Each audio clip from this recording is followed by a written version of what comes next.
If you clicked on this video, you're probably wondering how to improve your body image. So let me tell you.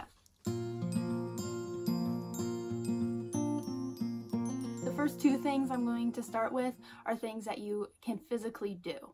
So the first one being the mirror exercise. This exercise is something my own therapist has told me about and that I do at least once a week to improve my own body image. To start, you're going to want to find a full-length mirror and you're going to want to stand in front of it in as little clothes as possible.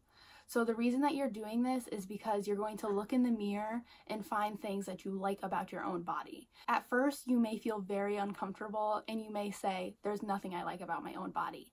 But really challenge that thought. You can start with the easy ones. The easy ones are things that are usually above your chest. So things like the eyes, a lot of people like their eyes. Ears are an easy one because ears are something that a lot of people are comfortable with. Anything on the face are considered the easy ones. And so those are the ones that most people start with. The more you do it, the more I want you to challenge yourself and find things that are below your face because those are going to be the ones that really boost your body image more and more. So for me, I do this about once a week. When you first start, you may want to do it every day, every other day, or you can start with once a week like me.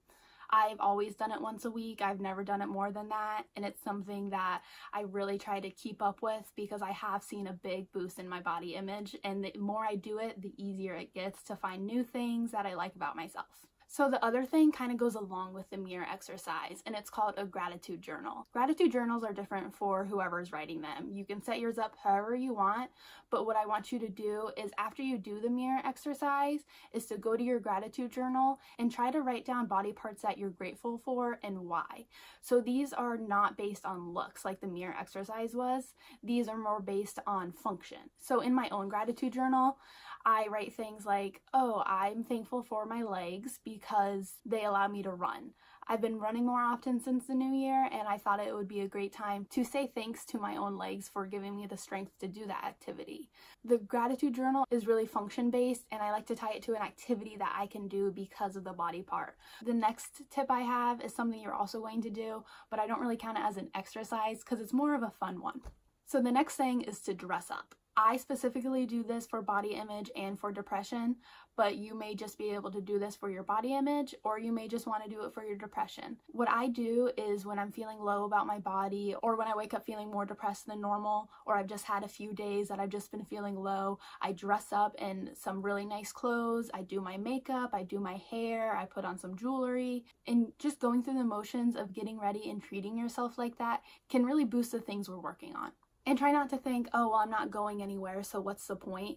The point is you're doing it for yourself, to improve your body image, to help your depression, to lower your anxiety, whatever it helps with, you're doing it for yourself. Not so that other people will compliment you, not so that other people will see you and think, wow, she looks really good today. You're doing it for the internal you. Next, we're going to go to a tip that is probably something you've heard before and maybe something that you struggle with, that may be something you're really afraid to do, but it's going to be so helpful when you're able to do it. The next one is to throw your scale away, and I know that's probably making you cringe right now if you have body image issues, but a lot of the body image issues are tied to those numbers that really can mean so many different things. If you are eating a lot of sodium one night, or if you even just drank a lot of water, the number on the scale is going to go up, and it's not really reflective of how strong you are and how fit you are. It's not really reflective of anything important. So if you can't just throw your scale away right away, that's fine. But what you can do is start to lessen the number of times you go on that scale. So with my eating disorder, when I was in my worst, I was weighing myself every time I went to the bathroom, as soon as I woke up, when I was going to bed. So it ended up being 5 or 6 times a day at least. So what I started to do was I tried to only weigh myself in the morning and when I went to bed.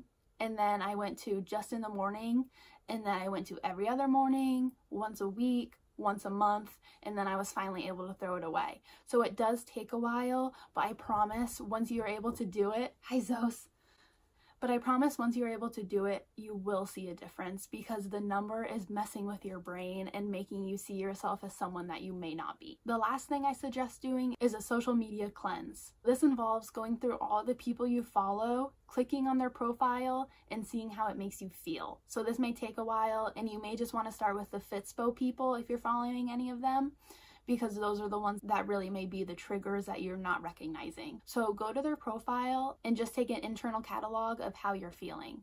So if it makes you think about your body in a negative way, unfollow them because they're not doing anything healthy for you. It's also okay to unfollow people that you know if they're only bringing you negativity. This is a time to really think about yourself and to do what's best for you.